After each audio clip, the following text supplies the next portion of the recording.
आप देख रहे हैं श्री हरि कृपा आश्रम चैनल। संस्थापक स्वामी श्री हरि चैतन्य पुरी जी महाराज।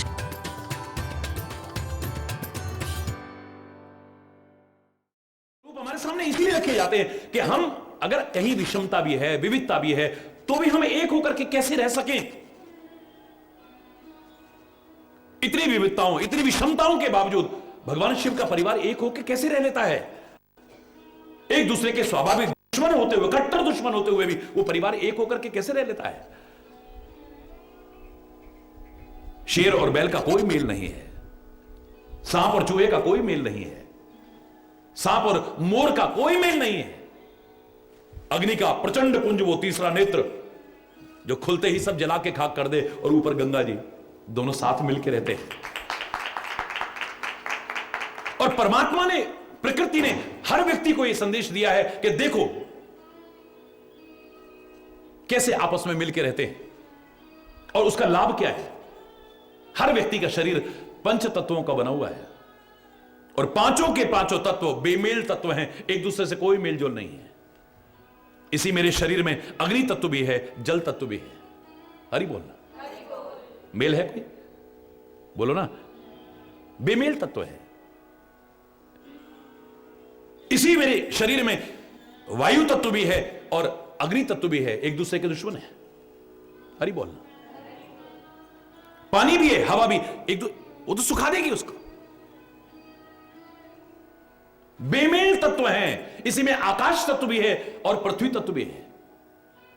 ये पांच तत्व ही तो है हमारे शरीर में, पांच भौतिक शरीर। क्षिति, जल, पावक, गगन, समीरा। आकाश और पृथ्वी का कहीं मेल नहीं है। तुम्हें लगेगा वहां पर पृथ्वी आकाश से मिल रही है, लेकिन वहां जाके देखना, वहां जाके मिल रही है। वहां गए, वहां जाके मिल रही है। वहां गए, वहां जाके मिल रही है। कभी मिलते ही नहीं आपस में। हरि बोलना। ये पांच के पांच तत्व बेमेल तत्व हैं, और आकर्षक, सुंदर, मनोहारी शरीर के रूप में जिस पर दुनिया मर मिटती है, इतना सुंदर सामने मौजूद, कैसे मिलकर रह लेते हैं। हरि बोलना। यही तो सीखना है। जरा ये छितरने वितरने लगते हैं, सड़ने लगता है शरीर, दुर्गंध आने लगती है, कीड़े पड़ जाते हैं। हरि बोलना। जब तक मिलके रहते हैं कितने आकर्षक हैं। हरि बोलना। कितने लुभावने लगते हैं, कितने सुंदर लगते हैं ये।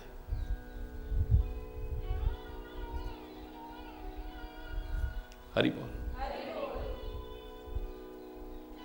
बस यही वास्तविक तत्व ज्ञान क्या है, वास्तविक आत्मज्ञान क्या है, उसकी पूर्णता काहे में है कि हमारे अंदर एकता का भाव आ जाए, समता का भाव आ जाए, विरोध खत्म हो जाए, घृणा खत्म हो जाए, द्वेष खत्म हो जाए, वैमनस्यता खत्म हो जाए, कटुता खत्म हो जाए। जब तक नहीं हुआ, समझो कि लाख ज्ञानी हो सकते हो तुम, लेकिन तत्वतः आपको ज्ञान नहीं है। हरि बोल। कोरा कोरा कोरा ज्ञान है, कोरा कोरा। कुछ पढ़ा हुआ है, कुछ सुना हुआ है, जीवन के आचरण में उतार करके जो एक अनुभूत ज्ञान होता है, वो आपको नहीं है।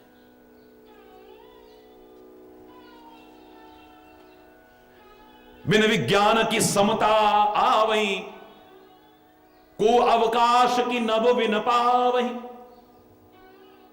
श्रद्धा बिना धर्म नहीं होई। एक दूसरे के बिना ही संभव ही नहीं है। श्रद्धा के बिना धर्म नहीं हो सकता है, याद रखना।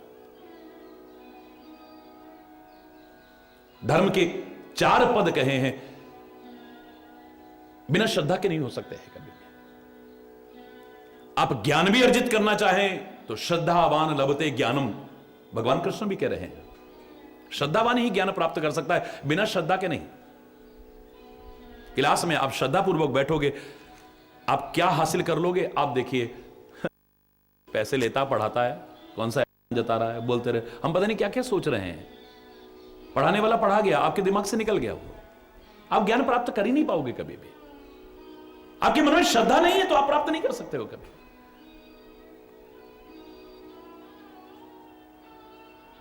जो आपको सिखा रहा है उसके प्रति श्रद्धा अगर नहीं है, आप ज्ञान हासिल नहीं कर पाएंगे कभी। होगा दुनिया का मालिक, होगा परब्रह्म परमात्मा, होगा चक्रवर्ती सम्राट महाराज दशरथ का पुत्र, लेकिन जब गुरु के चरणों में बैठा है तो हाथ जोड़ के सिर झुका करके आंखों में आंसू लिए हुए श्रद्धापूर्वक बैठा हुआ है, सेवा कर रहा है। वह होगा सारा दुनिया का मालिक, लेकिन संदीप आश्रम में चाहे सुदामा के साथ रह करके लकड़ियां बीनने जाना पड़ रहा है तो जा रहा है, झाड़ू लगानी पड़ रही तो झाड़ू लगा रहा है। सारे देव जिसके, पवन देव इत्यादि जिसके सेवक हों, है वो झाड़ू लगा रहा है। अरे बोल रहा, जोर से बोल रहा, श्रद्धापूर्वक चरणों में बैठा हुआ है, ज्ञानार्जन कर रहा है। एक बार नहीं कहा तुम मुझे क्या सिखाओगे, मेरा नाम लेकर के दुनिया ज्ञान अर्जित कर सकती है। श्रद्धावान लभते ज्ञानम, याद रखना, श्रद्धावान ही ज्ञान प्राप्त करे। मन में अगर वैसा होगा तो क्या है करते रहेंगे, बस सीख नहीं सकते कभी भी जीवन में। विनम्र भाव से आना पड़ेगा, दास्य भाव से आना पड़ेगा, शालीन भाव से आना पड़ेगा, निरअभिमानित होकर के तब चरणों में गिरना पड़ेगा। फिर देखो क्या मिलता है। तुम खाली झोली लेके चले जाएंगे। हमारे अंदर है वो परमात्मा।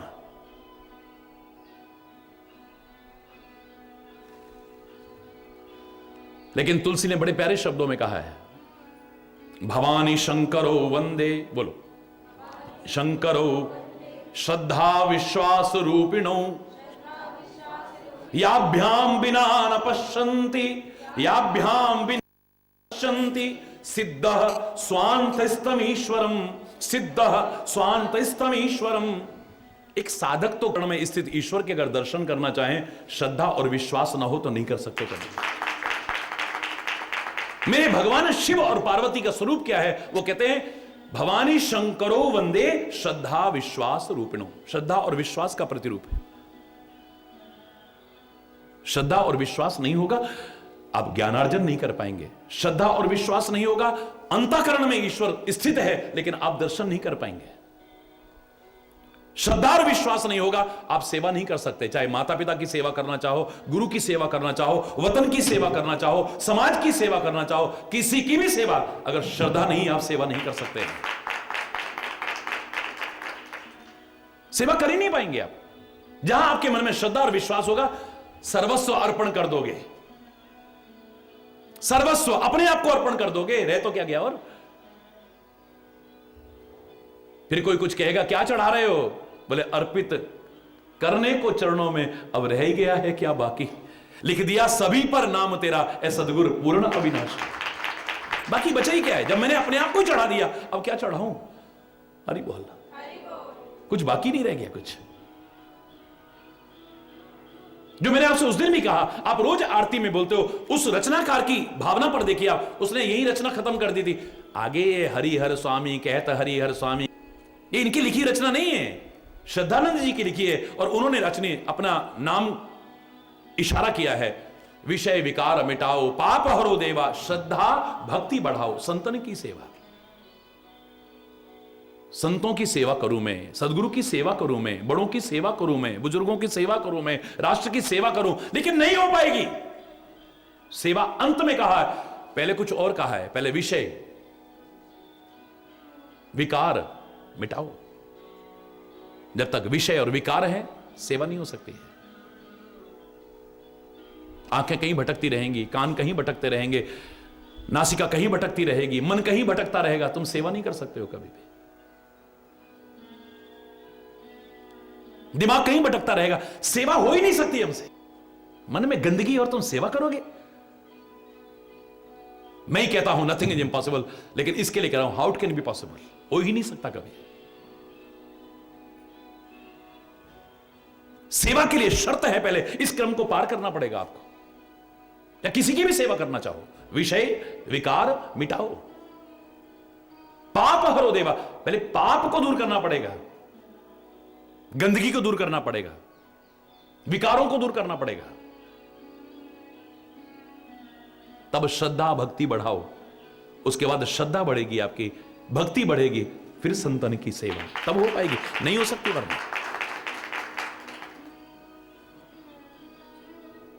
बैठे मुंह ताकते रहोगे, सेवा नहीं कर सकते आप किसी भी।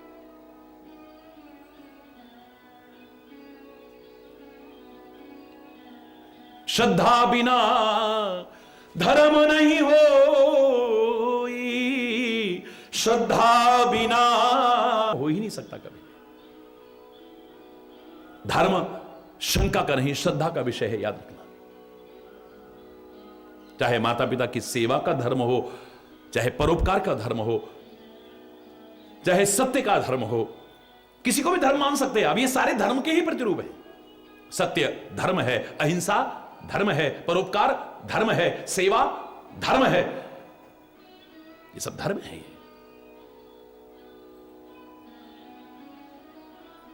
लेकिन जब तक श्रद्धा नहीं है, नहीं चल पाओगे कभी। ये सारा श्रद्धा के विषय है। अगर श्रद्धा है तो आप जीवन निकल जाएगा, जिंदगी निकल जाएगी तुम्हारी, और माता पिता को वेंगी पर बैठा करके भी उनकी अंतिम इच्छा पूरी करने में लग जाओगे।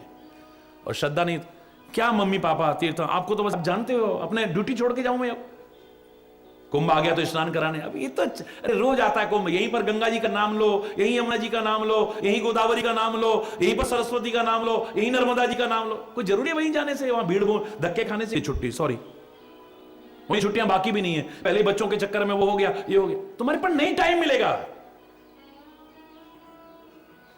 मन में श्रद्धा है, मरने के बाद श्राद्ध नहीं, खाली जीते जी। श्राद्ध कैसे बना है? श्रद्धा शब्द से बना है। लेकिन जीते जी तुम्हारे मन में श्रद्धा नहीं है। जीते जी अगर श्रद्धा हो, सर्वस्व अर्पण कर दोगे तुम,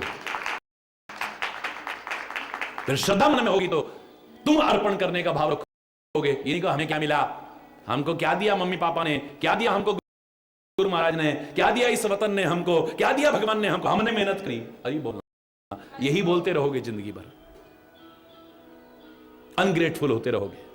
तुम्हारे मन में शुक्रिया अदा करने का भाव ही नहीं आएगा कभी ग्रेटफुल नहीं बन पाओगे कभी भी। शंका का नहीं, श्रद्धा का विषय है।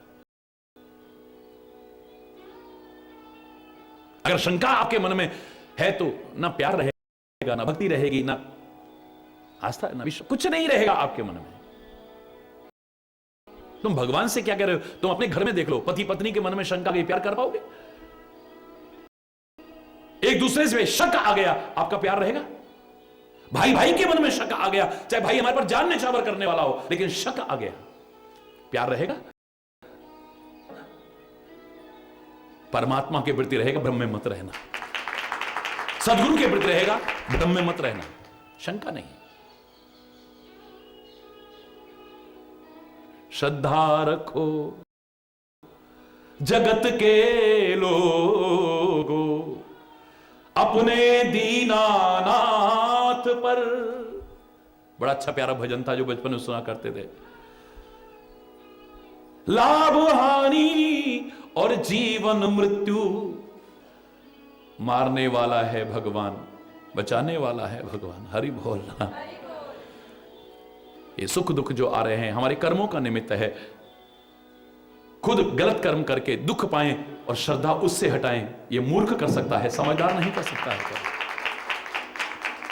पांडवों पर कितने कष्ट आए हैं, लेकिन भगवान का साथ नहीं छोड़ा। क्यों? क्योंकि वो जानते हैं भगवान ने कष्ट नहीं दिए, हमने जुआ खेला, हमने औरत को दांव पर लगाया।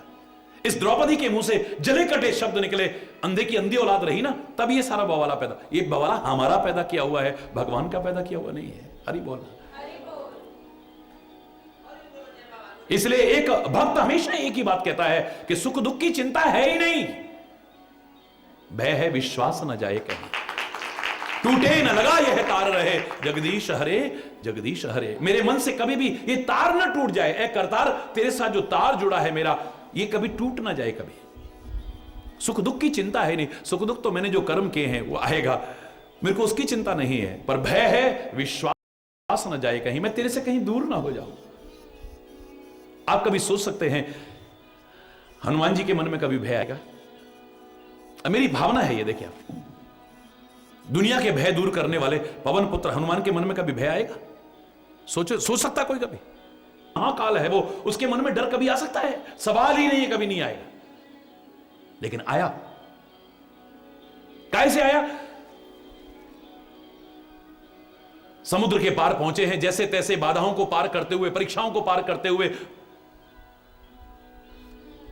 सुंदरकांड में आप पढ़ते हो, कहां जाए देखी बन शोभा, गुंजत चंचरीक मधुलो, नाना तरु फल फूल सुहाए, खगमृग वृंद देखी मन भाए। मन लुभावने दृश्य दिखाई दे रहे हैं समुद्र के पार जब गए हैं तो।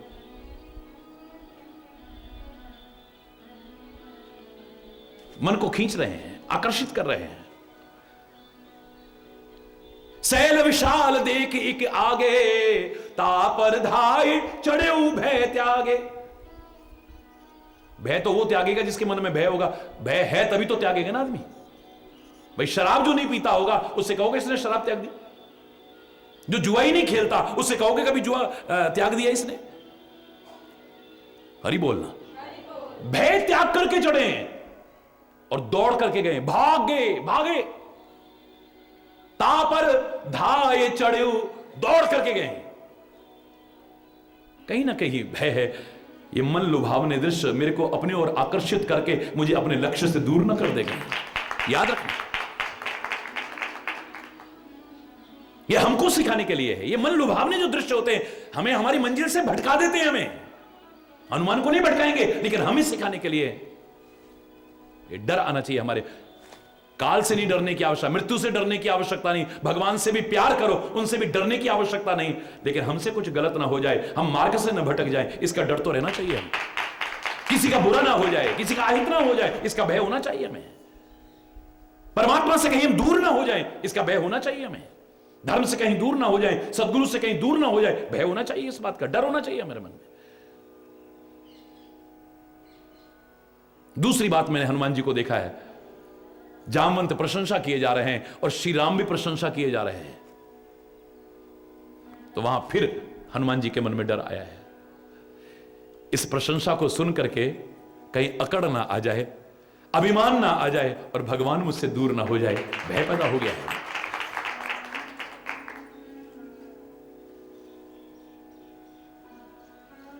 दो के अलावा तीसरी जगह दर्शन नहीं होंगे कहीं भय के। हरि बोल। और ये भय अच्छे हैं, आने चाहिए सबको, याद रखना। जो इन चीजों से नहीं डरता है वो सारी दुनिया से डरता है। फिर एक दिन ये ऐसा ना हो जाए, वो वैसा ना हो जाए, वो वैसा ना हो जाए। हरि बोलना। और जो इस चीज का भय रखता है, कभी ऐसा कुछ उससे नहीं होगा कि कोई भय वाली स्थिति आए, निर्भयता आएगी। ना वो किसी को डराएगा ना किसी से डरेगा। फिर हरि बोलना।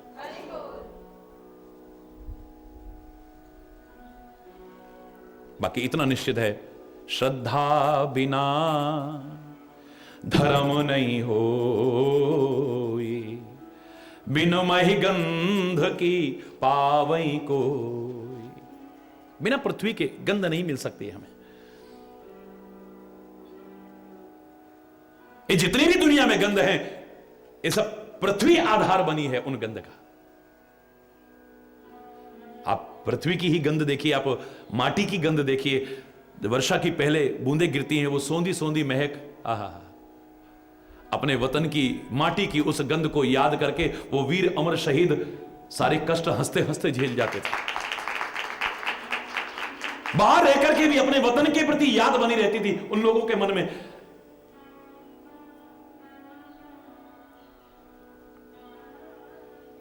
दूर आ गए हैं लेकिन याद वहां की बनी हुई है। वो माटी की गंध रहती थी, सोंधी सोंधी महक। वो अपने वतन की माटी का सम्मान करते थे। वो इस माटी पर, इस माटी को न्यौछावर करने को तैयार हो जाते थे। इसकी खुशबू ही कुछ और है। चंदन है मेरे देश की धरती, कितनी प्यारी कविता थी वो।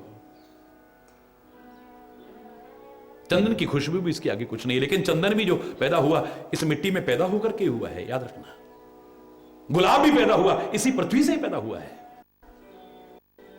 वो चंपा, चमेली इत्यादि जितने भी पैदा हुए हैं, खुशबूदार जितने भी, सारी सुगंधियां इसी पर निर्भर करती हैं। बिना मही के गंध नहीं आ सकती है, इतना याद रखना। एक दूसरे पर निर्भर हैं। तेज की कर संसार, बिना तपस्या के तेज नहीं आ सकता है। तपस्या से कोई आवश्यक नहीं कि आपका शरीर शरीर दुर्बल हो सकता है, लेकिन तेज देखते ही बनेगा। तपस्या का तेज अलग ही हो। काजू बादाम घी खाने वाला, कसरत करने वाला, दंड बैठक करने वाले का तेज अलग होगा, लेकिन तपस्या करने वाले का तेज अलग होगा। काजू बादाम तेज है, लेकिन तपस्वी के तेज के सामने वो भी फीका नजर आएगा। आपको याद रखें, बिल्कुल चाहे दुबला पतला शरीर हो, लेकिन आंख नहीं मिला पाओगे उससे। हरि बोलना, तेज अलग ही है। बिना तप के नहीं आ सकता है कभी भी। और तपस्या के लिए बहुत आवश्यकता है। कोई ये आवश्यक नहीं कि आप जंगलों में जाएं या हिमालय में जाएं या कंदराओं में जाएं या एक टांग पर खड़े हो जाएं या चारों तरफ आग लगाकर के बीच में बैठे रहें, धूप सेकते रहे, जटाएं बढ़ा लें या नाखून बढ़ा लें। नहीं नहीं, मैं उन सबको भी प्रणाम करता हूं जो ऐसा करते होंगे, लेकिन आपको आवश्यकता नहीं है सब करने की। आपके लिए तो मैं इतना ही कहूंगा कि अपने गृहस्थ को ही तपोवन बनाने की कोशिश करो। अपनी हर क्रिया को तपश्चर्या परिपूर्ण बनाने की कोशिश करो। अपने जीवन को एक तपोमय बनाने की कोशिश करो। इस दिमाग से क्या सोचना चाहिए, क्या नहीं सोचना चाहिए, अगर आपको आ गया, ये आपके दिमाग की तपस्या है। चाहिए क्या नहीं देखना चाहिए, कैसे देखना चाहिए, किसको देखना चाहिए, किसको नहीं देखना चाहिए, अगर ये आपको आ गया ना, ये आपकी तपस्या है। आपकी इन कानों से क्या सुनना चाहिए, क्या नहीं सुनना चाहिए, किस संगति में बैठकर कैसी बातें सुननी चाहिए और कैसा फिल्टर लगा के सुनना चाहिए कि सार सार को गहरे थोथा दे उड़ाए। पता नहीं कितनी बातें आएंगी इसमें। तो अगर ऐसा आ गया, ये आपके कान की तपस्या है। इस नासिका से क्या गंध लेनी चाहिए, क्या गंध नहीं लेनी चाहिए, किन की संगति में बैठ करके कैसी गंध आएगी, अगर ये आपको आ गया, नाक की तपस्या है ये। इस जवान से क्या बोलना चाहिए, क्या नहीं बोलना चाहिए, कितना बोलना चाहिए, किससे बोलना चाहिए, किससे नहीं बोलना चाहिए, कब बोलना चाहिए और कब नहीं बोलना चाहिए, किस तरीके से बोलना चाहिए, अगर ये आपको आ गया, मैं चैलेंज करके कहता हूं, ये आपके जवान की तपस्या है। संतों के मुख से निकला ये सच हो गया, महापुरुषों के निकला ये सच हो गया, महाराज जी के मुंह से निकला ये सच हो गया, तेरे मुंह से फिर जो निकलेगा वो सच हो जाएगा। देख, तपस्या ही तो है। इस मुख से क्या खाना चाहिए, क्या नहीं खाना चाहिए, भक्ष्य अभक्ष्य का विचार अगर आ जाता है, कितना खाना चाहिए, कैसे खाना चाहिए, ये मुख की तपस्या है। ये क्या नहीं करना चाहिए, अगर आपको आ गया, ये आपके हाथों की तपस्या है। इन पैरों से चल करके कहां जाना चाहिए और कहां नहीं जाना चाहिए,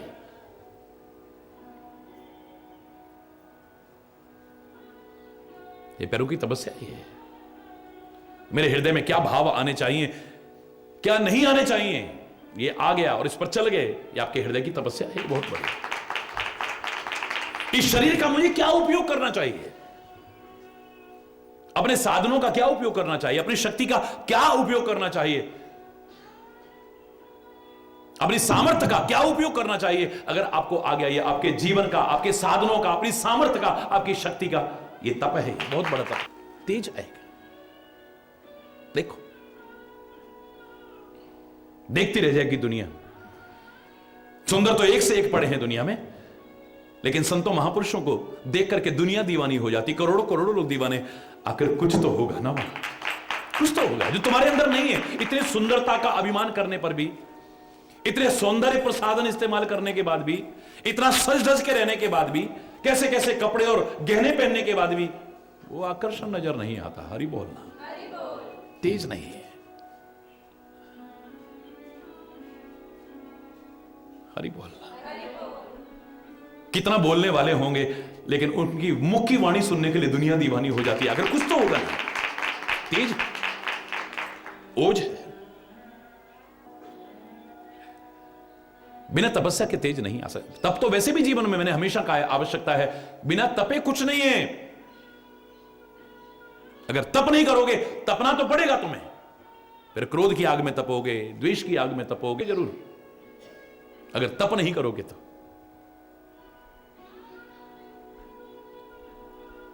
इस तप में मत अपना, ये तपिश नष्ट कर देगी, बर्बाद कर देगी हमें। जैसे तपना चाहिए वैसे तपो, क्योंकि बिना तपे कुछ नहीं। मैंने कहा था आपसे, सागर में कितना अथाह जल है, किस काम का है? सूर्य उसे तपाता है, भाप बना के उड़ाता है, मीठा करके बरसाता है, उपयोग में आने लायक बन जाता है। बिना तपे नहीं होगा। वो समुद्र की जल राशि, अथाह जल राशि भी उपयोग में आने लायक नहीं है, तभी बनेगी उपयोग में आने, जब तपती है, पहले मीठा होकर बरसती है। ये सूर्य यहां इतनी तपिश है, वहां कितना तप रहा होगा। ये तप रहा है तो दुनिया को प्रकाश दे रहा है, ठोकरों से बचा रहा है, अंधकार से उबार रहा है। आपका चूल्हा, आपका तवा, आपके बर्तन, आपका तंदूर बिना तपे आपके उपयोग में आने लायक नहीं बनेगा।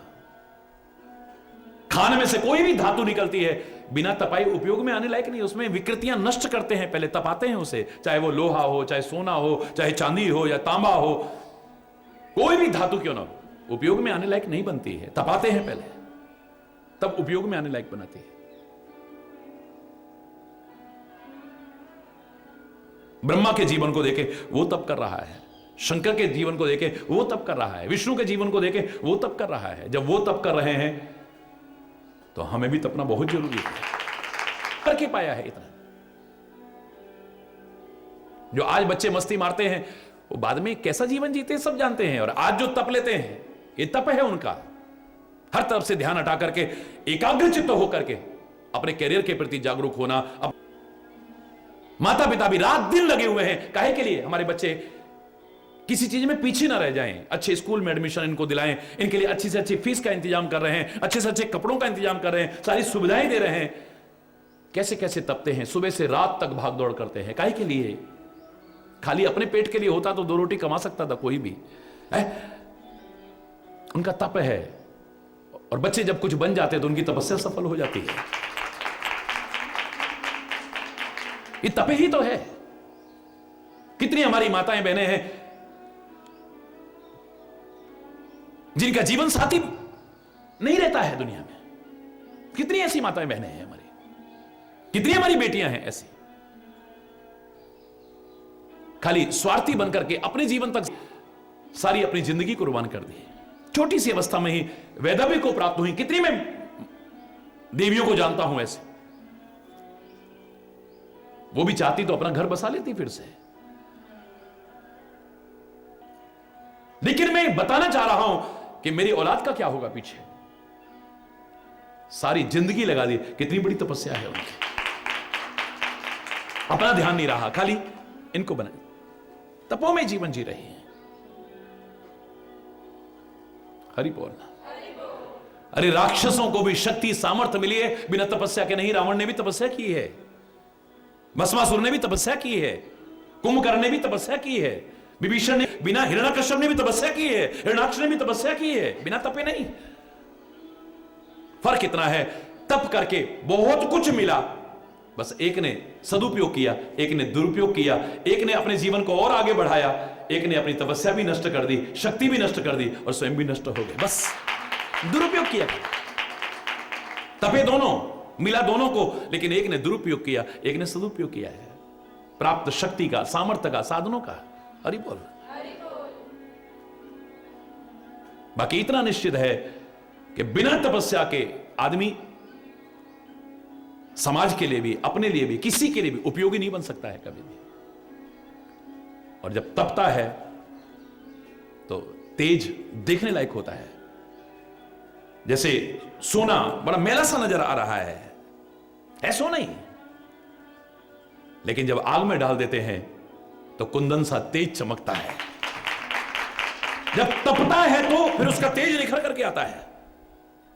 बिल्कुल ऐसा ही तेज, विकृतियां खत्म हो जाती हैं, खोट खत्म हो जाता है, शुद्ध होकर के, प्योर होकर के निकलता है। फिर दमक देखने लायक होती है फिर उसकी।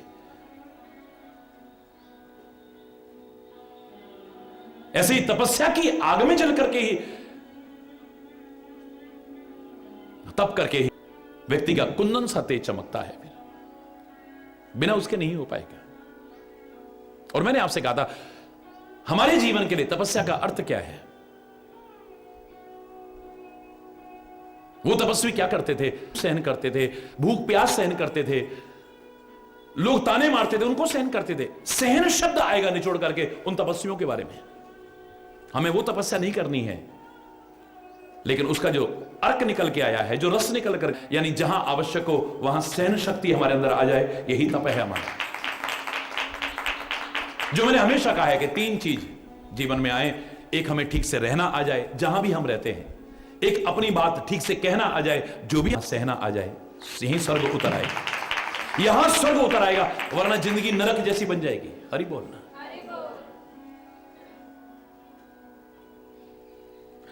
जल बिन रस की, बिना जल के रस हो ही नहीं सकता है। संसार में बिना जल के रस नहीं हो सकता है यार।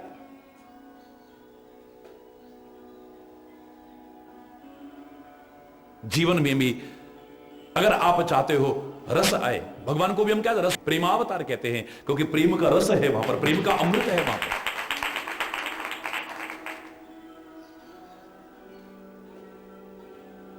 बिना जल के नहीं आएगा। स्निग्धता आए, करुणा आए। दुनिया में भी वैसे कोई भी रस जल के बिना नहीं रह सकता। अगर जल खत्म हो जाए तो फिर हरि बोलना। अब आपने गन्ने का रस निकाल दिया है, गुड़ बन जाएगा, शक्कर बन जाएगा, चीनी बन जाएगा, रस नहीं रहेगा। जल के बिना रस रह ही नहीं सकता कभी भी।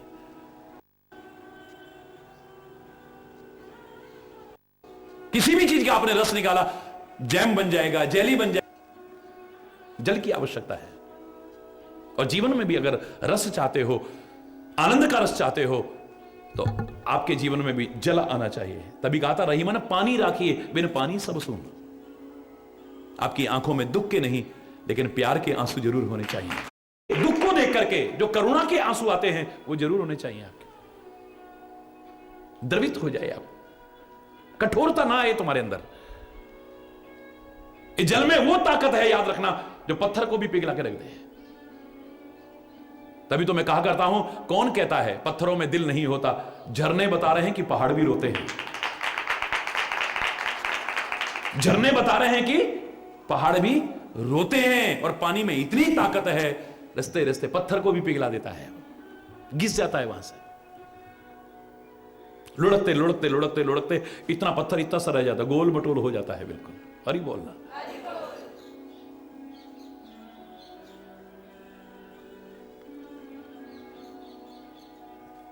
जीवन में रस नहीं आएगा अगर आपके अंदर करुणा नहीं होगी, आपके अंदर प्यार नहीं होगा, आपके अंदर कठोरता आ जाएगी, द्रवीभूत आप नहीं होंगे, रस नहीं आएगा। क्योंकि दूसरों का रस भंग करोगे, तुम रस प्राप्त नहीं कर सकते हो कभी।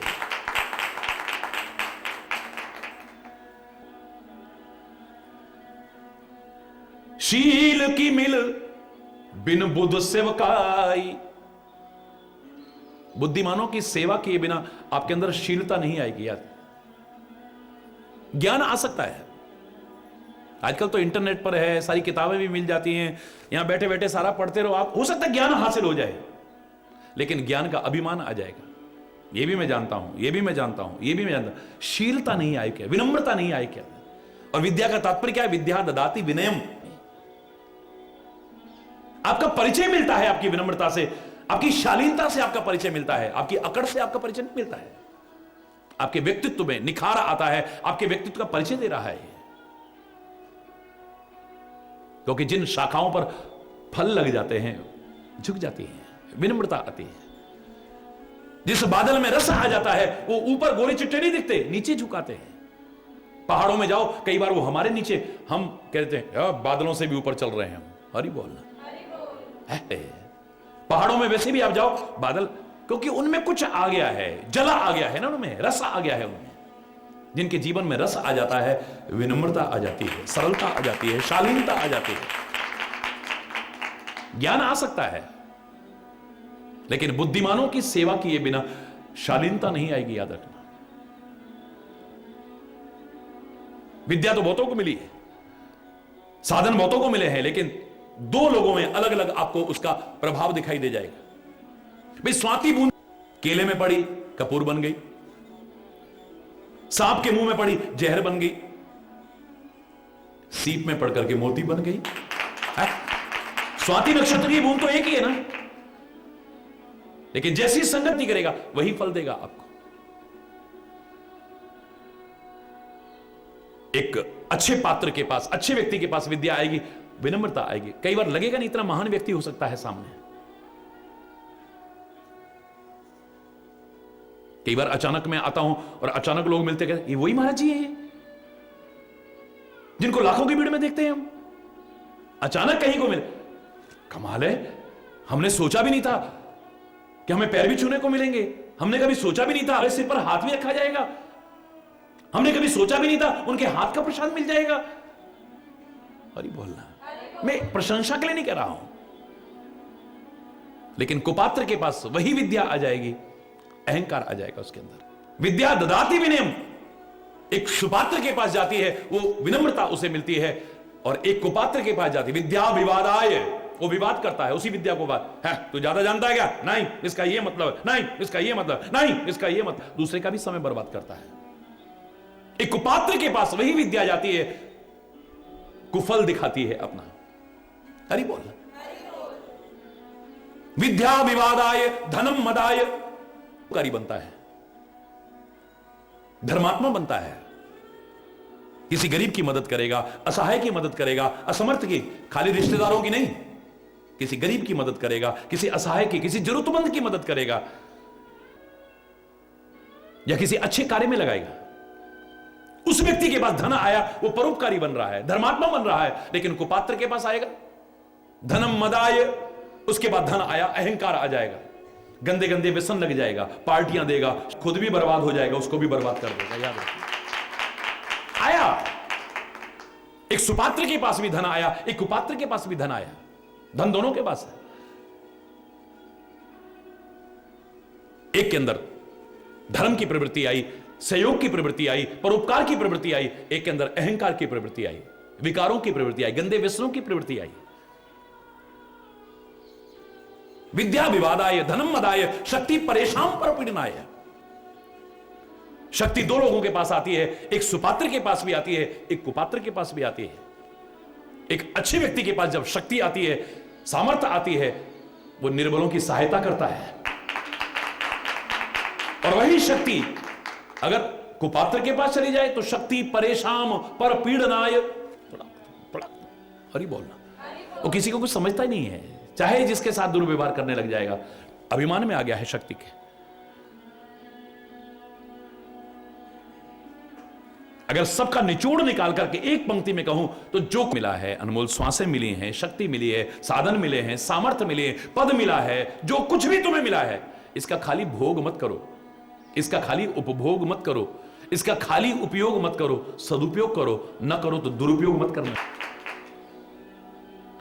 शील की मिल बिन बुद्ध सेवकाई, बुद्धिमानों की सेवा किए बिना शील नहीं मिलेगा आपको, विनम्रता नहीं आएगी आप, और अहंकार नष्ट कर देता है। याद रखना, अभिमानी का सिर हमेशा नीचा होता है। याद, मिला बहुतों को, मिला बहुत कुछ मिला, लेकिन बर्बाद हो गए, कुछ नहीं बचा उनके पास। एक पत्थर पड़ा है खेत के अंदर और उसी के पास में कलम लगाई गई छोटी सी गुलाब की, धीरे धीरे बड़ी हुई, पत्ते आए, पौधा हुआ, पत्थर से भी ऊपर निकल गया। अब तो एक दिन खिला हुआ, फूला हुआ, और मैं तो कहूं अभिमान में फूला हुआ एक फूल पास पड़े पत्थर का तिरस्कार करने लगा, अपमान करने लगा, तीखे व्यंग्यवान कहने लगा, अरे ओ पत्थर, हम तुम्हारे साथ ही देखो कितना। हरि बोलना, जोर से बोलो ना, और जोर से बोलो ना। तुम कहां है, वहीं के वहीं पड़े हो और यहीं पड़े रहोगे। और हमें देखो कहां से कहां पहुंच गए हम। आज हमारी खुशबू फैल रही है चारों ओर, हमारा पत्थर कहता है प्रतिभाएं सबके अंदर होती हैं, निखारने वाला चाहिए, और सबका अपना अपना महत्व है। मेरे पड़ोस में रह करके तू यहां से यहां पहुंच गया, मुझे बड़ी खुशी है। तू आगे बढ़ा, मुझे बहुत खुशी है, तुझसे ईर्ष्या नहीं है। लेकिन ए पुष्प, गर्व मत करो। अहंकारी का सिर हमेशा नीचा होता है, याद रखना। एक दिन नीचे गिर जाओगे। हरि बोलना, हमेशा ऐसे नहीं रहोगे तुम। और मुझे अगर कोई अच्छा निखारने वाला मिल गया, ये जीवन में भविष्य के गर्त में क्या छुपा है कोई नहीं जानता है। अभिमान में आकर के किसी का तिरस्कार, अंगूर खट्टे हैं, तुम कुछ बन नहीं सकते, कुछ पा नहीं सकते, इसलिए कह रहे हो तुम्हें जलन है मुझसे। मुझे जलन नहीं, मुझे बहुत खुशी है। ऐसे करता रहा। वक्त बदला। एक दिन एक मूर्तिकार उधर से निकल रहा था। उसकी निगाह पत्थर है, इसकी तो बड़ी अच्छी मूर्ति बन सकती है। हरि बोलना। बहुत भारी था, उठाया नहीं गया। कुछ लोगों को बुलाया, बैलगाड़ी मंगाई, पुराने जमाने की बात है, और उसमें लदवा करके लेकर के चल दिया। लेकर के पहुंचा, छेनी हथौड़ी की चोटें शुरू हो गई, निखार शुरू हुआ। इतना आकर्षक रूप सामने आया कि अपनी आंखों से भी दूर करने को मन नहीं कर रहा है। लेकिन घर में अभाव है, इसलिए दुकान पर लाकर के रखनी पड़ी मूर्ति। एक कोई व्यक्ति जिसने मंदिर का निर्माण कराया था और अच्छी मूर्ति की तलाश में था, एक दिन वहां से गाड़ी से निकल रहा था, उसकी निगाह पड़ी, गाड़ी रोक दी, पास में आया, मुंह मांगी कीमत देकर के उसके न चाहने पर भी मूर्ति को लेकर चल देता है। प्राण प्रतिष्ठा की गई, भगवान फल नहीं देते, देवता फल नहीं देते, तीर्थ फल नहीं देते, गुरु फल नहीं देते। फल देता है हमारा विश्वास। जहां हो गया वहां से सब कुछ मिल गया, नहीं है तो कहीं भटकते रहो, कुछ भी नहीं। अब लोग आकर के पूजा कर अपने अपने विश्वास और श्रद्धा के आधार पर लोगों की मनोकामनाएं पूर्ण होने लगी। लोग बड़ी दूर दूर चर्चा हो गई, दूर दूर से आने लगे। एक दिन उसी गांव से एक व्यक्ति आया और संयोग से उसी गर्वीले पुष्प को जो पूरा खिला हुआ था उठा करके ले आए, ला करके चरणों में चढ़ाया। मूर्ति की निगाह की उसने पहचाना, ये तो वही पुष्प है। आवाज आती है कि ए पुष्प, मैं तेरा अपमान तो नहीं करूं, तिरस्कार तो नहीं करूं, तीखे व्यंग वचन तो नहीं सुनाऊं, लेकिन मैं याद जरूर दिलाऊं, मैंने तुमसे कहा था वक्त का कोई भरोसा नहीं, कौन कहां से कहां पहुंच जाए और कौन कहां से कहां आ जाए। एक वो समय था कि तुम ऊपर थे, आज तुम मेरे चरणों में पड़े हो। इसलिए अभिमान नहीं कर, अभिमानी का सिर हमेशा एक दिन नीचा होता है। लेकिन अभिमान, जरा जरा शक्ति, जरा जरा सामर्थ्य, जरा जरा साधन पाकर के आना, ये हमारे उदारता का परिचय नहीं है, व्यापकता परिचय नहीं, बड़प्पन का परिचय नहीं, ओछेपन का परिचय होता है। किसी को कुछ ना समझना। जरा सा पानी क्या आया, बारिश हुई, पहाड़ों में देखो बरसाती नाले आते हैं, किसी को कुछ समझते नहीं है, लोग डरते हैं उसमें पैर रखने में। इतना तेजी से आते हैं, उमड़ घुमड़ के आते हैं, बसों को बहा के ले जाते हैं, गाड़ियों को बहा के ले जाते हैं, लोगों को बहा के ले जाते हैं, किनारे की बिल्डिंगों को तक बहाने की कोशिश करते हैं। इतना भयानक है। समझदार आदमी प्रवेश नहीं करता है, किनारे खड़ा हो जाता है। वो कहता है, ओ बरसाती नाले, थोड़ा सा जल पाकर के नए इतरा फूले न समाने वाले ओ बरसाती नाले, कितनी देर की तेरी अकड़ है ये उमड़ना घुमड़ना कितनी देर का है? 1 घंटा, 2 घंटा, 4 घंटा, 1 दिन, 2 दिन। जैसे ही बारिश बंद होगी, पानी आना बंद हो जाएगा, तेरे पास अपना कोई स्रोत तो है नहीं, तेरे पास कुछ नहीं बचेगा। आज जो तेरे अंदर पैर रखने से डरते थे, तेरे को अपने पैरों से रोनते हुए जाएंगे, याद रखना। यह अभिमान ऐसा है हमारा। व्यापक में, उदार में कभी भी अभिमान नहीं आता है। क्यों? क्योंकि वो बुद्धिमानों की संगति करता है। सील की मिल बिन बुद्ध से बकाई, बुद्धिमानों की सेवा किए बिना, उनका सेवन किए बिना, उनकी संगति किए बिना आपके अंदर ज्ञान भी आ जाएगा लेकिन अहंकार ले आएगा। साधन भी आ सकते हैं लेकिन अहंकार ले आएगा। धन भी आ सकता है, अहंकार ले आएगा। पद भी मिल सकता है पर अहंकार ले आएगा। लेकिन जिन्होंने बुद्धिमानों की सेवा की है, संगति की है, सेवन किया है, वो कितने भी ऊंचे पद पर पाकर, कितना भी धन पाकर के, कितनी भी शक्ति पाकर के, कितना भी सामर्थ्य पाकर के, कितने भी साधन पाकर के, कभी भी अहंकार नहीं करते। शीलता आती है, निरभिमानता आती है, विनम्रता आती है। उनकी संगति के शीलता नहीं आ सकती है, और शीलता हमारे स्वभाव में उतर आती है। फिर याद रखना, शील का अगर एक पर्यायवाची भी नजदीकी शब्द मान लो, मैं स्वभाव का एक अंग बन जाती है हमारे। 99% लोगों का स्वभाव नहीं है। मैं हमेशा कहा करता हूं, स्वभाव का तात्पर्य होता है स्व माने अपना भाव। हमारा स्वभाव है ही नहीं, क्योंकि अपना भाव को है ही नहीं। हमारा किसी ने मान सम्मान कर दिया, हमारा स्वभाव कुछ और है। जरा अपमान कर दिया तो, अरे बोलना, हमें किसी ने कुछ दे दिया, हमारा स्वभाव कुछ और, किसी ने कुछ ले लिया तो, हमें कुछ मिल गया, स्वभाव कुछ और, कुछ खो गया तो, अरे बोलना, स्वभाव ही कुछ और हो जाता है। हमारी किसी ने बड़ाई कर दी तो स्वभाव कुछ और है, जरा किसी ने निंदा कर दी तो, अरे बोलना, भाव नहीं है हमारा, अपना भाव नहीं। हम किसी के भाव से परिवर्तित होते रहते हैं, और स्वभाव उसको कहते हैं जो किसी के भाव से परिवर्तन नहीं, स्व माने यानी अपना भाव हो जाए, जो हमेशा है, चाहे वो अच्छा हो या बुरा स्वभाव हो। आप प्यार करो तो भी आपकी प्यार की भाषा को नहीं जानता। आप चाहे दूध पिलाओ, उसको नहीं समझता, वो जहर ही उगलेगा। बिच्छू का अपना स्वभाव है, उसे बड़े प्यार से पकड़ो, ऐसे करो तब भी डंक मारेगा वो। गुस्से में पकड़ो, आपसे डरेगा नहीं, फिर भी डंक मारेगा। धोखे से पैर पड़ गया, छोड़ेगा नहीं, अरे इसने जानबूझ के थोड़ी रखा है, इसको तो छोड़ ही दो, नहीं, फिर भी डंक मारेगा। स्वभाव है इनके। चंदन का अपना स्वभाव है, आप सूंघोगे तो खुशबू, घिसने लग जाओ, रगड़ने लग जाओ, तब हर टुकड़े से तो क्या, जो कुल्हाड़ी उसके टुकड़े टुकड़े करे उसमें भी खुशबू दे देगी। उसे तुम जला करके राख कर दो ना, जला करके राख कर देना, लेकिन चारों ओर खुशबू फैला देगा, याद रखना। स्वभाव है उसका। हाथ डालो, आपकी प्यार की भाषा को नहीं समझेगी अग्नि। गुस्से में डालो, आपसे डरेगी नहीं। अंगीठी पड़ी है, सोते सोते कभी हाथ छोड़ेगी नहीं आपको। धोखे से भी चला गया तो भी छोड़ेगी नहीं। स्वभाव है उसका। अब से परिवर्तित ना हो।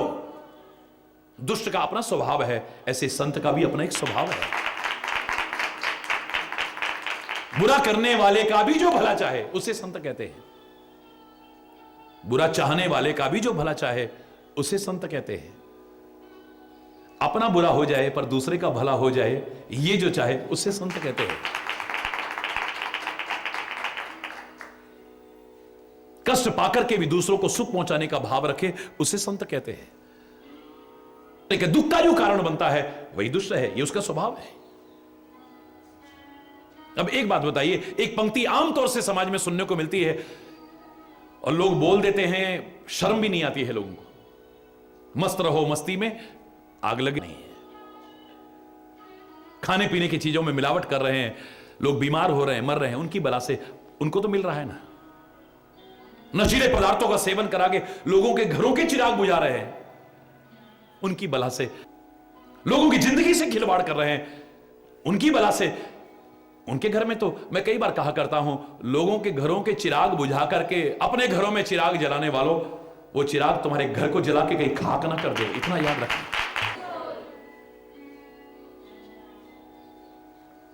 शील मिलेगा, तुम्हारा स्वभाव बन जाएगा शीलता।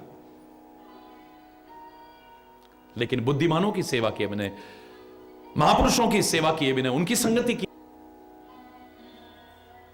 दुष्टों का संग करके, गलत लोगों का संग करके तो बल्कि और हमारा मिथ्या अहंकार बढ़ता चला जाता है। अपने स्वार्थवश वो हमारी झूठी प्रशंसा में आ जाते हैं। अरे ये तो, अरे पूछो मत जी, ये तो बड़ा होशियार है, ये तो वो है, ये तो फलाना। ओ दिमाग यहां चढ़ गया आसमान, कुछ नहीं बन पाया, कुछ नहीं कर पाया। वो कई बार समझाने के लिए हमारी कमियों का भी एहसास करा सकते हैं तो वो दुश्मन नजर आते हैं। यही कुमति की पहचान है। अपने हितैषी हमें शत्रुवत लगने लगते हैं और अपने शत्रु हमें मित्रवत लगने लगते हैं। वो तो हमारा लंगोटिया यार है, वो कैसे रात को साथ बैठ के पीते ना, हम रोज रात को साथ बैठ के पीते हैं। हमारा पैसा बर्बाद करा रहा है, हमारी इज्जत बर्बाद करा रहा है, हमारा शरीर बर्बाद करा रहा है, हमारा घर की शांति बर्बाद करा रहा है, सब कुछ। वो तो लंगोटिया यार है। फलाने के पास नहीं जाएंगे, जब देखो ज्ञान झाड़ते रहते हैं। 10 लोगों ने भी हमारी बेइज्जती कर दी। जो समझाने लगा वो दुश्मन लगने लगा। हरि बोल। उससे कटने लगे, कतराने लगे उससे। जब शत्रु हमें मित्रवत लगने लगते हैं और मित्र शत्रु की तरह लगने लगते हैं, समझो कुमति आ गई है, यानी विपरीत बुद्धि आ गई है। और विपरीत बुद्धि हमारी कब उजागर होती है? विनाश काले, जब हमारा विनाश का समय करीब आता है तब विपरीत बुद्धि उजागर होती है। हमारी बुद्धि नष्ट होने वाली हो हमारा अच्छा स्वभाव नष्ट होने वाला हो, हमारे दिव्य गुण नष्ट होने वाले हों, यानी सबसे पहले रामायण की चौपाई नहीं है, लेकिन लोग पहले बोला करते थे, जा कहां प्रभु दारुण दुख देहि ताकि मति पहले ही हर ले। हरि बोलना। इसके दुख का समय करीब आता है, उसकी मति का हरण हो जाता है, पहले बुद्धि खराब हो जाती है। और ये अच्छी तभी बनी रहेगी जब अच्छा संग करोगे। इसलिए अच्छा संग करने की कोशिश करना। बड़े बड़े लोगों ने भी अगर गलत संग किया है, क्या दुष्परिणाम भोगना पड़ा। ये सौभाग्य थे कैकेयी के। कैकेयी नरेश जैसे धर्मात्मा के पुत्री होना कितना बड़ा सौभाग्य है। हरि बोलना। चक्रवर्ती सम्राट महाराजा दशरथ जैसे परम धर्मात्मा, उनकी पत्नी बनना कितना बड़ा सौभाग्य है। विश्व भरण पोषण कर जोई ताका नाम भरत अस होई, यानी विश्व का भरण पोषण करने वाला विष्णु का अवतारी पर ब्रह्म परमात्मा श्री राम की मां कहलाने का सौभाग्य मिला। कितना बड़ा सौभाग्य है। सौभाग्य ही सौभाग्य है। लेकिन संगति गलत हो गई। जिसको अपने इशारे पर, जिसे समझाना था, उसकी समझ से चलने लग गई। अच्छे और बुरे का भी विचार खो बैठे, सही और गलत की भी पहचान खो बैठी, हित अनित का पहचान खो बैठी, तैशी और शत्रु का भी समझ खो बैठी। क्या परिणाम हुआ। मात्र मंथरा का संग करने के कारण ही सारे सौभाग्य भी गए और सुहाग भी गया, सब कुछ बर्बाद हो गया। सुहाग भी गया, सौभाग्य भी गया। कितने सौभाग्य हैं। एक मति तो खराब हुई और क्या हुआ। हरि बोल।